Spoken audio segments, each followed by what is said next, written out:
चलें, without wasting time हम start करते हैं। हमने थोड़ा ऐसे के बारे में पहले पिछले लेक्चर में देखा था कि ऐसे को बेसिकली होता क्या है, ऐसे का मतलब क्या होता है, ऐसे की अहमियत क्या है, ऐसे में लोग फेल क्यों होते हैं। उसके हमने कुछ रीजंस देखे हैं जिसमें टेंसेस का इशू था, ग्रामर का इशू था, सेंटेंस स्ट्रक्चर का इशू था, अंडरस्टैंडिंग ऑफ टॉपिक का इशू था, टाइम मैनेजमेंट का इशू था, स्पेलिंग मिस्टेक्स वगैरह का इशू था। हमने इस चीज़ को देखा कि हमने इस चीज़ को कैसे इंप्रूव करना है। तो फिर मैंने आपको एक टास्क दिया था कि आपने एक आउटलाइन ड्रा करनी है, आउटलाइन बनानी है आपने। तो 3 aspirants have send me that, एक Sharma, Ayesha and one more, तो मोहसिन। तो ये आप लोगों का इस टाइम स्टेटस है कि कितने सीरियस हैं, कितने नॉन सीरियस हैं। और जो नॉन सीरियस है उनके मुझे रीज़न का नहीं पता क्यों नॉन सीरियस हैं, और जो सीरियस हैं आई अप्रिशिएट दैम। अच्छा, तो हम ऐसे के बारे में थोड़ा वर्बली देखते हैं कि ऐसे के रीजंस क्या होती हैं फेलियर की, ऐसे की टाइप्स क्या होती हैं, ऐसे को अटेम्प्ट कैसे किया जाता है, ऐसे को समझा कैसे जाता है, एक सवाल में 40 नंबर आपने कैसे लेने हैं। तो ये कुछ पिलर्स होते हैं ना पास करने के या फेल होने के। जो उन पिलर्स को फॉलो करते हैं, इंग्रेडिएंट्स को फॉलो करते हैं, वो ऑलमोस्ट पास हो जाते हैं अगर उनका कंटेंट ठीक है। अगर वो फेल होते हैं, अगर 35 to 40 के दरमियान मार्क्स, इसका मतलब ये है कि उसका कंटेंट उसको पसंद नहीं आया। उसकी ग्रामर भी ठीक है, टेंसेस भी ठीक है, अंडरस्टैंडिंग ऑफ टॉपिक भी ठीक है, स्ट्रक्चर भी ठीक है, हर चीज ठीक है, लेकिन कंटेंट का इशू है। इसलिए वो 35 से 40 के दरमियान, 39, 38, 37, 36 कितने नंबर देगा ना, वो ये बता देता है कि नेक्स्ट टाइम आपने अपना कंटेंट बेहतर करना है, आपकी आप बाकी चीजें ठीक है। तो फिर आपको थोड़ा आउटलाइन के बारे में डिस्कस भी हमने किया था कि क्या होती है आउटलाइन, आउटलाइन की टाइप्स क्या होती हैं, आउटलाइन कैसे ड्रा की जाती है, ऐसे को बेसिकली एक होलिस्टिक वे में हमने कैसे लिखना है। लेकिन फिर हम आज वहां से स्टार्ट करेंगे जहाँ से हमारी पहली क्लास थी, ताकि आप लोगों को थोड़ा सा एक तो बैकग्राउंड में पता चल जाए, और थोड़ा सा आपके दिमाग में भी जो चीज़ें कंस्ट्रक्ट करना मैं चाह रहा हूँ वो भी हो जाए। तो जी स्टार्ट करते हैं कि अगेन ऐसे का मतलब क्या होता है कि अटेम्प्ट करना, मतलब कि आपके सामने 10 टॉपिक आएंगे, सीएसएस में 6 टॉपिक आएंगे, पीएमएस में स्ट्रक्चर सेम होता है। इनमें से ही आपने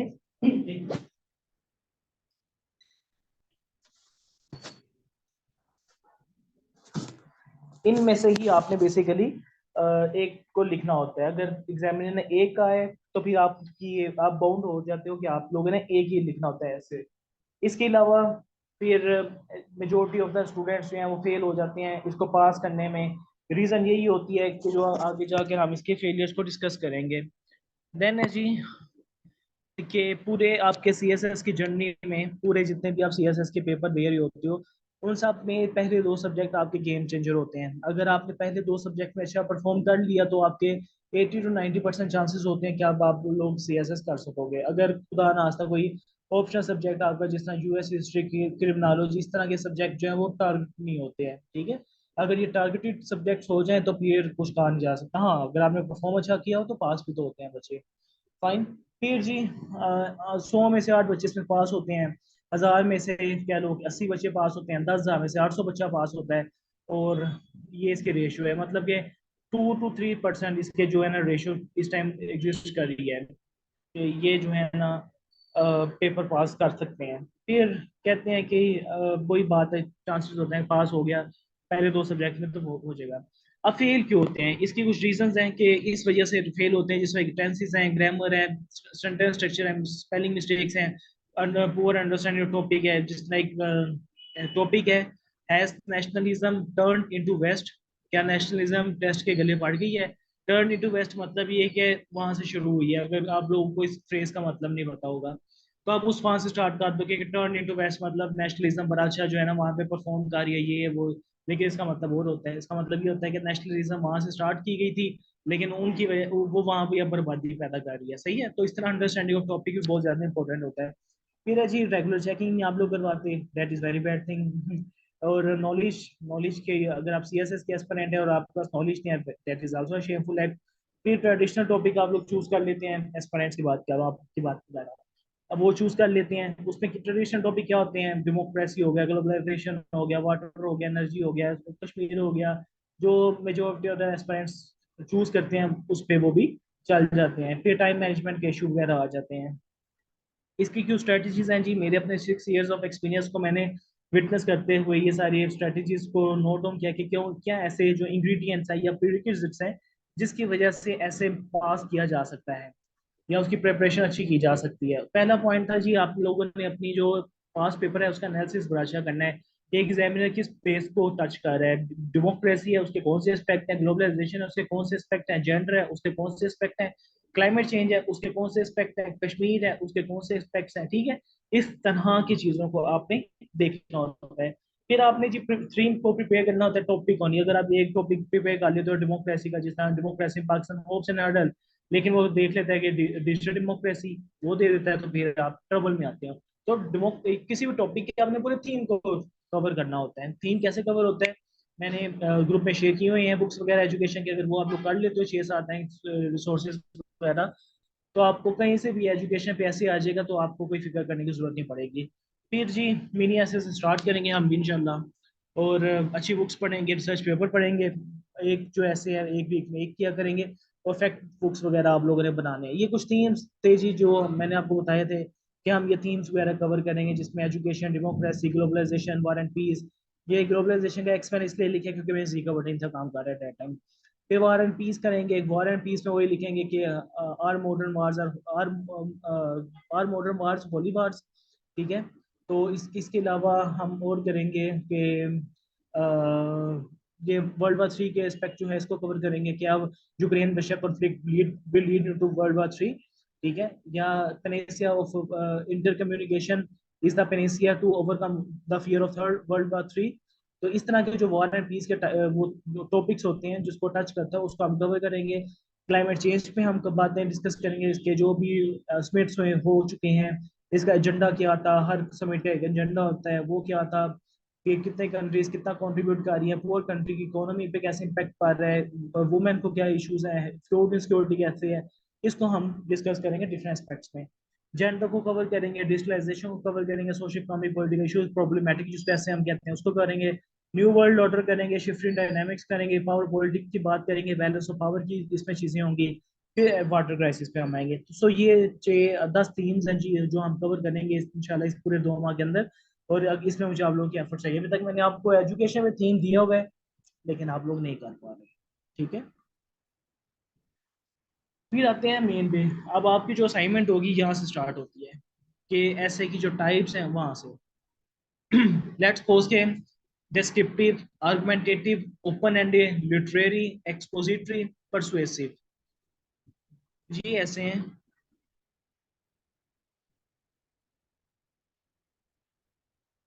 एक मिनट।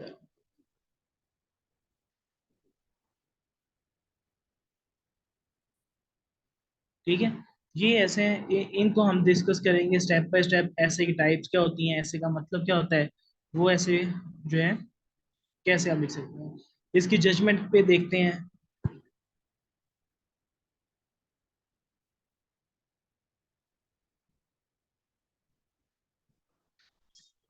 ये टोटल थीम्स है, प्रॉपर ये 10 थीम्स है जो हमने कवर करने हैं। ये जो 10 थीम्स है ना, ये कवर करेंगे हम। एजुकेशन को हम डिफरेंट पर्सपेक्टिव में देखेंगे, एजुकेशन को पाकिस्तान के एस्पेक्ट में देखेंगे, ग्लोबल एस्पेक्ट में देखेंगे, सिंगल नेशनल करिकुलम के एस्पेक्ट में देखेंगे, डिजिटल ऑनलाइन एजुकेशन के पर्सपेक्ट में देखेंगे।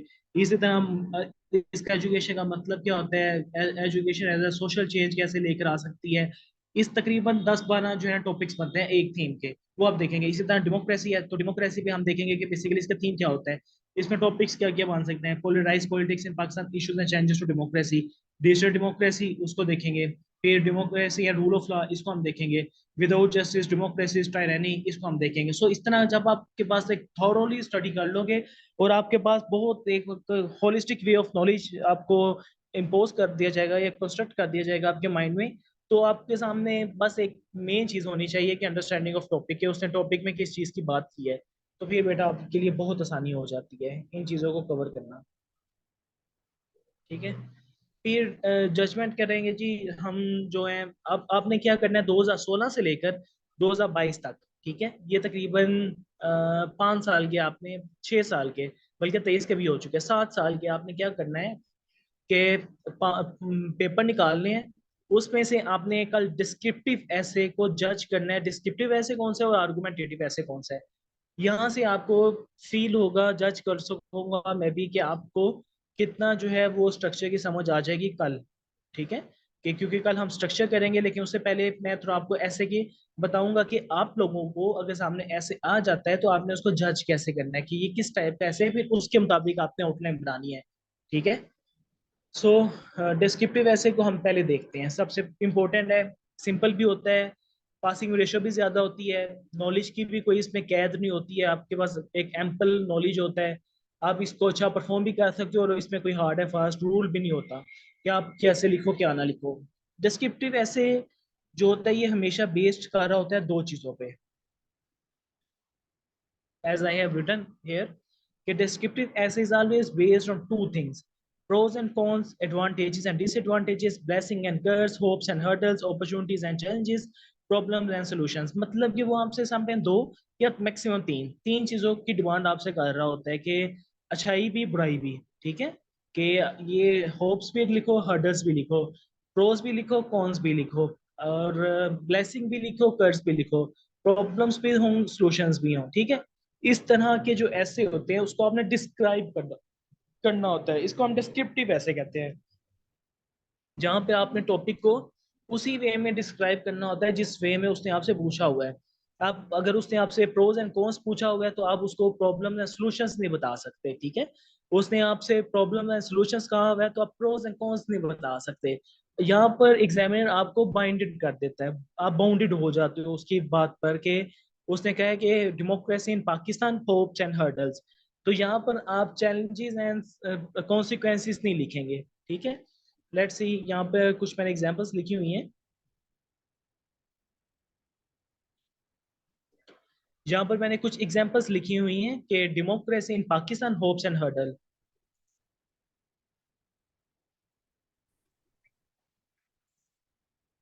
समरा बेटा, कल से जो टाइमिंग है ना क्लास की, बेटा लेट नहीं आपने होना, मिस कर दे तो लेक्चर्स तो फिर इश्यूज आते हैं समझने में भी, अंडरस्टैंडिंग में भी। ठीक है, जो टाइम होता है मैक्सिमम 7 मिनट्स, इससे ज्यादा लेट नहीं होना। अगर 8:15 है तो मैक्सिमम 8:22 तक। ठीक है, इससे ज्यादा लेट नहीं होना। तो हम थोड़ा ऐसे को देख रहे थे कि ऐसे क्या होता है, इसका पर्पस क्या होता है, फेलियर क्यों होते हैं, और पास कैसे किया जा सकता है। वो थोड़ा आप लोग स्टार्टिंग में जो रिकॉर्डिंग है मैं आपको शेयर कर दूंगा, सुन लेना। तो यहाँ पर अब आपकी जो असाइनमेंट है वो भी मैंने मेंशन की हुई है इसमें। ठीक है, बेसिक चीज़ है कि आपको मैं असाइनमेंट दिया कि आपने ऐसे को जज कैसे करना है। पहले भी मैं आपको देता रहा हूँ कि पहले आप जजमेंट पे जाएंगे, फिर स्ट्रक्चर पे जाएंगे, फिर हम स्ट्रक्चर को फॉलो फॉलो करेंगे। फाइन। पहली चीज होती है कि आपके सामने 10 पेपर, 10 टॉपिक आ गए, उसमें से आपने एक्सक्लूड कर देने हैं या मार्क कर लेने हैं कि ये जो ऐसे है this is descriptive, this is open ended, this is argumentative. हम यही तीन टाइप्स करेंगे। पहला जो डिस्क्रिप्टिव ऐसे होता है उसमें हमेशा एग्जामिनर आपसे दो चीजें डिमांड कर रहा होता है: hopes and hurdles, problems and solutions, challenges and consequences, opportunities and challenges. ये सारी चीजें जो आपके सामने उसने पुट कर दी होती हैं।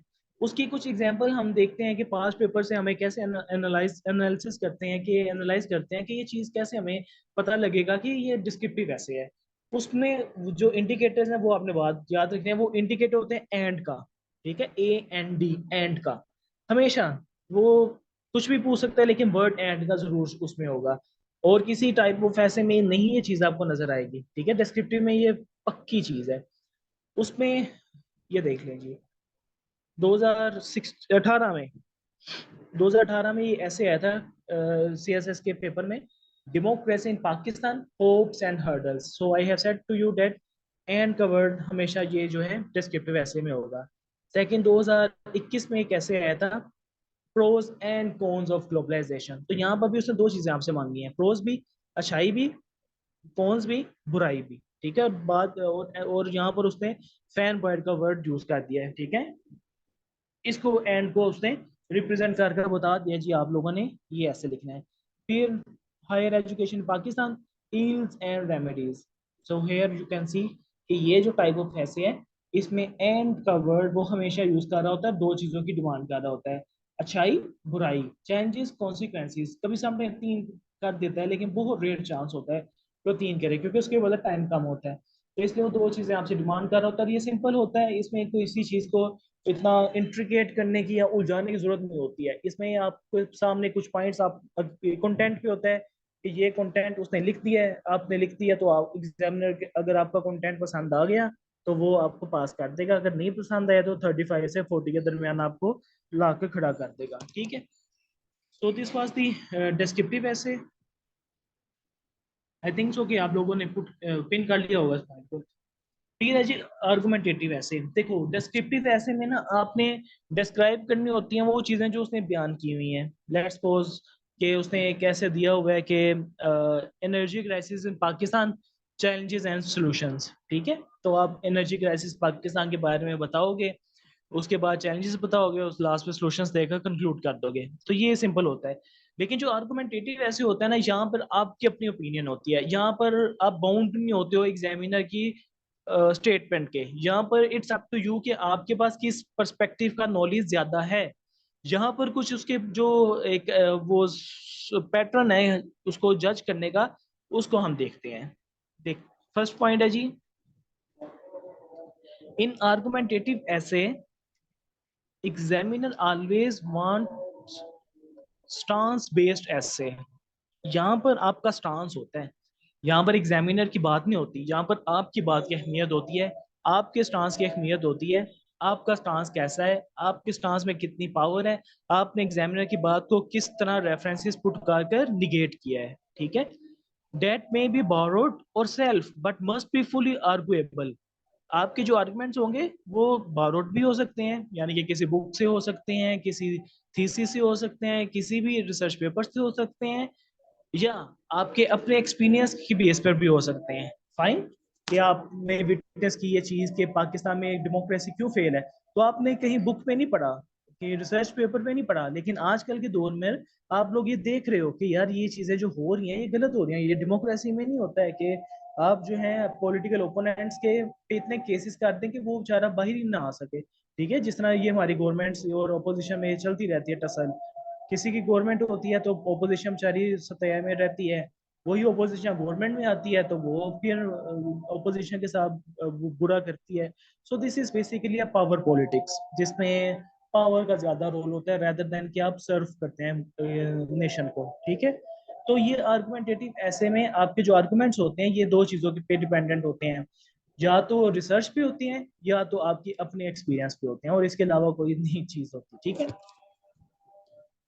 अब इसके क्लू क्या है, हमें कैसे पता लगेगा कि ये आर्गुमेंटेटिव है, ये डिस्क्रिप्टिव नहीं है। उसमें ना स्टेटमेंट में कुछ वर्ड्स होते हैं। पहला वर्ड और होगा। ठीक है, जिस तरह अगर मैं बात करूं कि डेमोक्रेसी और dictatorship which form is suitable for Pakistan. ठीक है, तो यहाँ पर और का वर्ड आ गया। तो इसी तरह आपके सामने और का वर्ड जो है ना स्टेटमेंट में वो एग्जिस्ट होगा, जो आपको इंडिकेट करता है कि आपने किसकी तरफ जाना है, वेदर उसकी तरफ जाना है या किसी ए की तरफ जाना है या बी की तरफ जाना है। तो ये और का वर्ड होता है। फिर जी डब्ल्यू एच फैमिली से वो ऐसे की स्टेटमेंट स्टार्ट होगी। Has democracy, Y democracy, how democracy, when democracy. ठीक है, डब्ल्यू एच वर्ड से ये स्टार्ट होगा। तो इसको भी आप लोगों ने कल, आपके दो काम, एक काम है दो टाइप ऑफ ऐसे कि आपने जस्ट मार्क करना है। आप पीडीएफ में ही मार्क कर देना, अगर सारा टॉपिक ना लिखना, पीडीएफ में 2016 से 2022 तक पेपर डाउनलोड करके आपने मार्क कर देना ये डिस्क्रिप्टिव है, ये आर्गुमेंटेटिव है, डी लिख दो, ए लिख दो उसके आगे, ताकि आपका टाइम भी सेफ हो, मुझे पता लग जाए कि आप लोगों ने कितना समझ लिया मेरे आज के लेक्चर को। ठीक है, तो इसमें जो आर्गुमेंटेटिव ऐसे होता है, पहला तो होता है ओ आर का वर्ड होता है, और का। ठीक है, वो और वैसे भी इंडिकेट कर रहा होता है या। ठीक है, पाकिस्तान या भारत, पाकिस्तान और इंडिया। ठीक है, पाकिस्तान या भारत, तो आगे कोई भी स्टेटमेंट हो सकता है, ये बता रहा होगा कि बेसिकली कौन किस जगह पे स्टैंड कर रहा है। फिर है जी डब्ल्यू एच फैमिली अगेन बता दिया कि why, how, when, which, where, ये डब्ल्यू एच फैमिली जो वर्ड्स हैं उनमें बेसिकली आपकी स्टेटमेंट होती है। फिर है जी इंटेरोगेटिव होता है लास्ट में, हमेशा क्वेश्चन मार्क होता है, तो ये चीज होती है, ये इंडिकेट कर रही होती है कि आपका आर्गुमेंटेटिव ऐसे है। अगर इसकी मैं आपको एग्जांपल दूं तो this is the biggest example, is Pakistan ready for digital revolution, last पे question mark. So this is basically an interrogative sentence. ठीक है, इंटेरोगेटिव सेंटेंस में हमेशा क्वेश्चन मार्क लास्ट पे आता है, सवाल ये निशान होता है कि ये सवाल पूछ रहा है कि क्या पाकिस्तान डिजिटल रेवोल्यूशन के लिए तैयार है। तो अब आपकी रिसर्च है सारी, अब आपका नॉलेज है कि भाईजान हाँ जी है, है तो प्रूफ करना है, नहीं है तो प्रूफ करना है। ये दोनों पॉइंट्स हैं कि आपने इसको किस वे में लेकर जाना है। पहले आप इसको जज कर लोगे, और जज करने के बाद इसके हम स्ट्रक्चर पे जाएंगे, और फिर स्ट्रक्चर आपको ऐसा इंशाल्लाह समझाऊंगा कि आप लोग कभी स्ट्रक्चर से नहीं अवर्ट होगे, आप लोग बहुत अच्छे वे में समझोगे। फिर है जी, देखते हैं नेक्स्ट है जेंडर इक्वेलिटी, मिथ और रियलिटी। देखा, जेंडर इक्वेलिटी, मिथ और रियलिटी। सो दिस मीन्स के वहां पर वर्ड जो मैंने और कहा था वो मौजूद होगा आपके आर्गुमेंटेटिव ऐसे में। थर्ड है जी, has democracy taken a back seat due to rise of populism, again this has word. ठीक है, सो ये इसके जो है ना क्लूज हैं, ग्लिम्सिस हैं, इशारे हैं, इंडिकेटर्स हैं, जो हमें बताते हैं कि ये आर्गुमेंटेटिव ऐसे है। डिस्क्रिप्टिव में क्या होता है, एंड का वर्ड यूज होता है, ए एंड डी एंड का, वहां पे दो चीजें पूछा होता है, प्रोज भी, कॉन्स भी, ब्लेसिंग भी, कर्स भी, होप्स भी, हर्डल्स भी। लेकिन यहाँ पर वो बात कर रहा होता है आपके आर्गुमेंट्स की। बताएं जी इसके मुताबिक, अगर मैं आपसे ये पूछूं क्या पाकिस्तान और भारत के ताल्लुकात बेहतर हो सकते हैं? ठीक है, तो यहाँ पर आपके पास क्या होगा कि बेहतर हो सकते हैं, नहीं हो सकते। आप ये नहीं कहोगे कि बेहतर हो सकते हैं और बेहतर नहीं भी हो सकते हैं, ये कंफ्यूज कर लेगा आपके जो स्ट्रक्चर को। यहाँ पर बात आपने एक करनी है कि हाँ जी भाईजान बेहतर हो सकते हैं, फिर उसको प्रूफ करेंगे कैसे बेहतर हो सकते हैं। जब हम एक दूसरे के साथ तजारत करेंगे, ट्रेड करेंगे, सॉफ्ट पावर डिप्लोमेसी जिसको हम कहते हैं, उसको लेकर आएंगे। कैसे हो सकते हैं, जब कल्चरल एक्सचेंज हो गया, लोग इधर उधर जाएंगे, लोग एक दूसरे के साथ मिलेंगे, तो लोग आपस में एक दूसरे को समझेंगे। थर्ड कैसे है कि आप जो है डिजिटल प्लेटफॉर्म्स वगैरह उसको यूज कर सकते हैं, कि ट्विटर डिप्लोमेसी आप लेकर आ सकते हैं, एक दूसरे के ट्विटर फॉलो करें, एक दूसरे को गुड गेस्टर्स दें। कोई भी होली त्यौहार हो, 14 अगस्त का त्यौहार हो, तो एक दूसरे के साथ आप अच्छे रिलेशंस, बाइंडिंग रिलेशंस रखें। फिर है कि पॉलिटिकल लीडर्स का रोल हो सकता है, कि पॉलिटिकल लीडर्स जो है वो आपस में लीडरशिप में रोल प्ले करें, लीडर्स एक दूसरे के साथ मिलें, एक समिट्स वगैरह होते हैं वहां पर जाएं, इंगेज करें अपने आप को। तो ये वो चीजें हैं कि ये ताल्लुकात बेहतर कर सकते हैं। तो ये आपका सारा डिपेंड कर रहा होता है, अगेन मैंने दो चीजें बताई हैं, नॉलेज पे, सेकंड एक्सपीरियंस पे।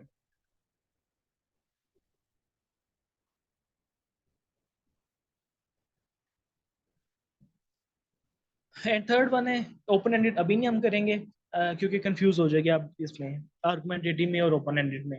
ठीक है, अभी जो है ये दो ऐसे आप करो। आर्गुमेंटेड 2016 से लेकर 2023 तक, 7 साल में जितने भी ऐसे आ चुके हैं, हर तकरीबन ये बन जाएगा 70 ऐसे। ठीक है, एक पेपर में 10 ऐसे होते हैं।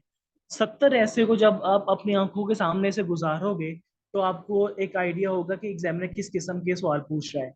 सेकंड, आपको आइडिया होगा कि आपने टॉपिक को जज कैसे करना है, कि किस टाइप का ऐसे है। फिर उसके बाद हम जाएंगे स्ट्रक्चर पे। स्ट्रक्चर अगर मैं हल्का सा आपको बता दूं, देखो ये स्ट्रक्चर होता है किसी भी ऐसे को फॉलो करने का। हम पहले मिनी ऐसे करेंगे, लॉन्ग ऐसे नहीं करेंगे, ये ना लॉन्ग लिख लो और 3 घंटे जाए कल, और एंड पे मैं कहूँगी सारा इररिलेवेंट है। मिनी ऐसे से हम स्टार्ट करेंगे। मैंने आपको बताया कि ऐसे के ना पास करने के कुछ प्रिंसिपल्स होते हैं जिसको हमने फॉलो करना होता है। वो 7-8 प्रिंसिपल हैं। पहला प्रिंसिपल है टेंस मिस्टेक नहीं करनी। सेकंड प्रिंसिपल है स्पेलिंग मिस्टेक नहीं करनी। थर्ड है स्ट्रक्चर मिस्टेक नहीं करनी। फोर्थ है अंडरस्टैंडिंग ऑफ टॉपिक में आपने बुलबुलैया नहीं लेकर आना। फिफ्थ है कि आपने टाइम मैनेजमेंट में फोकस करना है। सिक्स्थ है कि आपने चेक जो ऐसे है उसको वीक में एक दफा लास्ट में लिखना है। और सेवंथ है कि आपने जो पास पेपर आ चुके हैं उनको एनालाइज करना है। तो ये चीजें आपको पास करवाती हैं ऐसे में। उस सारे सिनेरियो को कैसे हम लेकर जाएंगे, वो जो सातवां पॉइंट है ना, analysis of the past paper, वो हम सबसे पहले लेकर आ रहे हैं। क्योंकि टेंसेस ग्रामर ये तो बात की बात है ना, पहले एनालिसिस करते हैं कि पास्ट पेपर के देख के कि वो ऐसे एग्जामिनर किस किस पॉइंट को फोकस कर रहा है, एजुकेशन के, डेमोक्रेसी के, ग्लोबलाइजेशन के, क्लाइमेट चेंज के, कश्मीर के, वाटर के, और क्लाइमेट ये जेंडर के, वो कौन से एक्सपेक्ट को कवर कर रहा है। जिस तरह 2023 में आ गया बॉयज विल बी बॉयज, तो जब आपको जेंडर की पूरी ग्रिप होगी तो आप तो इजीली कर लोगे कि पेट्रियोकल सोसाइटी में बॉयज मोनोपोली होती है, वो ही सोसाइटी को लीड कर रहे होते हैं, फैमिली अफेयर्स को लीड कर रहे होते हैं, स्टेट अफेयर्स को लीड कर रहे होते हैं, उनकी कोताही कोताही नहीं होती है, औरत की कोताही उसके लिए सजाए मौत होती है। तो इस तरह के जो पॉइंट्स है, बॉयज विल बी बॉयज मतलब बॉयज हमेशा सुपीरियर रहेंगे। जब भी वो कोई गलती कर ले, बिहाइंड द सीन ये होता है कि बॉयज है, लड़का है, उसको ये एज मिल जाता है कि वो लड़का है गलती कर लेगा। लेकिन लड़की गलती करेगी तो उसके लिए वो तो बेचारी के लिए जीना मुहाल कर देगा। ये मुआशरा इस तरह का है हमारा। फाइन। तो ये चीजें होती हैं कि जब आप एक क्लियर वे में ऑफ अंडरस्टैंडिंग कर लेते हो, तो आप लोग जो टॉपिक होता है उसको बड़े अच्छे वे में समझते हो। अब इसको, जो स्ट्रक्चर ऑफ एन ऐसे है उसको जब हम देखते हैं, तो आपके ऐसे के स्ट्रक्चर में सिर्फ चार चीजें होती हैं: note 5, note 6, note 2, note 3। Only four things: first outline, second introduction, third body paragraph, fourth conclusion. ये चारों बेसिस आपकी डिसाइड कर रही होते हैं कि आप लोगों ने इस पे कितनी मेहनत की है। पहले हम आउटलाइन से स्टार्ट करेंगे, आउटलाइन के बाद हम इंट्रोडक्शन पे आएंगे, इंट्रोडक्शन के बाद बॉडी पैराग्राफ पे आएंगे, बॉडी पैराग्राफ के बाद कंक्लूजन पे आएंगे, लेकिन मिनी ऐसे पे। हम आउटलाइन को 7-8 सेंटेंसेस पे लिखेंगे, लेकिन जब आप मेजर बड़ा ऐसे पे जाओगे, वहां पर आपने 12 से 15 जो है इंट्रोडक्शन की सेंटेंसेस लिखने होते हैं। इसी तरह आउटलाइन मिनी बनाएंगे, इंट्रोडक्शन मिनी लिखेंगे, बॉडी पैराग्राफ जहाँ पर आपने 15 से 18 पैराग्राफ लिखने होते हैं, हम 5 to 7 पैराग्राफ लिखेंगे। इसी तरह कंक्लूजन में जहाँ पर आपने 12 से 15 सेंटेंसेस लिखने होते हैं, हम 6 to 7 सेंटेंसेस लिखेंगे। ये आपका हाथ बढ़ाने के लिए कि आप लोगों ने अंडरस्टैंडिंग ऑफ टॉपिक और कैसे अपनी ग्रिप पैदा करनी है, और वो जो एक डिसिप्लिन वे ऑफ राइटिंग है ना, उसको कैसे फॉलो करना है। ये नहीं कि एक ही पैटर्न पे आपने ABCDEFGH इस तरह नहीं, 1 2, फिर ABC, फिर 1 2, न्यूमेरिकल फॉर्म में, इस तरह, यानी कि पूरा एक हम इसको बनाएंगे। वो जो मेरे अपने सैंपल पेपर्स हैं, मोर देन मैंने 60 एसेस लिखे थे अपने पूरे, जो लास्ट अटेम्प्ट थी, मोर देन 60 एसेस थे मेरे, और उसमें से 40+ तो आउटलाइन थी मेरी। वो सारी आउटलाइन मैं आपको शेयर करूंगा, मैं आपको शेयर करूंगा जो मेरी चेक है बाय DC इकरा शौकत। उसने चेक की थी, उसने मुझे वहां पर एक अच्छा रिमार्क्स दिए थे। तो वो भी मैं आपसे साथ उसका लेक्चर वो है यूट्यूब पे है, वो मैं आपको शेयर करूंगा, और आप लोग को वो भी आइडिया होगा कि आउटलाइन का एक कैसे तरतीब लगाते हैं, ठीक है, कि बाद में आपको प्रॉब्लम ना हो। सो this is the basic structure. हम ये चार स्ट्रक्चर पे अपना हाथ बढ़ाएंगे। आप लोगों की मुझे बहुत सपोर्ट चाहिए, मेरे एंड से इशू नहीं आता। मैं जितना सीरियस होकर आपको पढ़ाता हूँ, मुझे नहीं लगता कि मार्केट में कोई बैठा उस्ताद इतना अच्छा आपको गाइड कर सकेगा, जो एक एक लफ्ज आपका चेक कर रहा होता है मिस्टेक का। ठीक है, मेरी आंखों के सामने से आपकी मिस्टेक अगर गुजर भी गई ना, तो वो समझ लो कि बहुत मुश्किल होगा कि मेरी आंखों के सामने से आपकी भी मिस्टेक गुजरे। मैं एक एक वर्ड को और एक एक सेंटेंस के आइडिया को आपका चेक कर रहा होता हूँ कि आप लोग के माइंड में क्या चल रहा था वाइल राइटिंग, कि आप लोगों ने एक पॉइंट लिखा, डाइवर्ट हो गए, दूसरा लिखा, कौन सा स्ट्रक्चर फॉलो किया। मैं ईच एंड एवरीथिंग आपकी जो है ना विटनेस करता हूँ वाइल चेकिंग योर पेपर। तो ये चीज अपने दिमाग से निकाल दे कि आप मुझे डोज कर लोगे, no, it is not your task, ठीक है। ये कुछ आउटलाइन है, लेकिन आउटलाइन को हम बाद में डिस्कस करेंगे, अभी नहीं करेंगे, ठीक है। अभी इतना ही है, इतना ही है। हाँ, आपका काम ये है कि 2016 से 2023 तक जो पास पेपर है ना बच्चों, आप लोगों ने PDF में इसको देखना है। PDF में एक तो रिकॉर्ड आपके पास रहता है, भूलता नहीं आप लोगों को, ठीक है। 16 से 22 तक मेरे पास पेपर पड़े हैं CSS के, ऐसे के, मैं वो ग्रुप में शेयर कर देता हूँ। आप लोगों ने क्या करना है, उसके उसको जो है PDF में ही उसको राइट करना है, ठीक है, अगर हो सके पॉसिबल। ये नहीं कि आप पूरा का पूरा स्टेटमेंट लिखो फिर आप बताओ ये डिस्क्रिप्टिव और ये आर्गुमेंटेटिव है। टाइम सेव करना है हमने, मैक्सिमम टाइम सेव करना है। उसके ऊपर आपने मार्क कर देना है, this is descriptive, this is argumentative, this is descriptive, this is argumentative.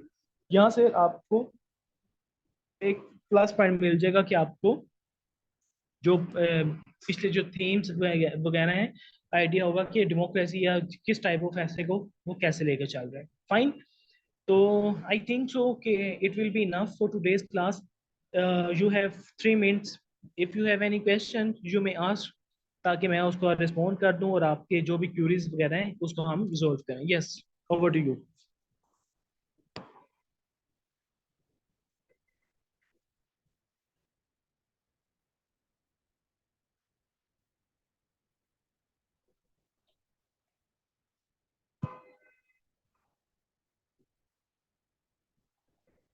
Over to you Samra, कोई क्वेश्चन आपका? अच्छा, वो चली गई है। फातिमा, मरियम, मुबशिर, उजैर, शमा, आपको कोई क्वेश्चन?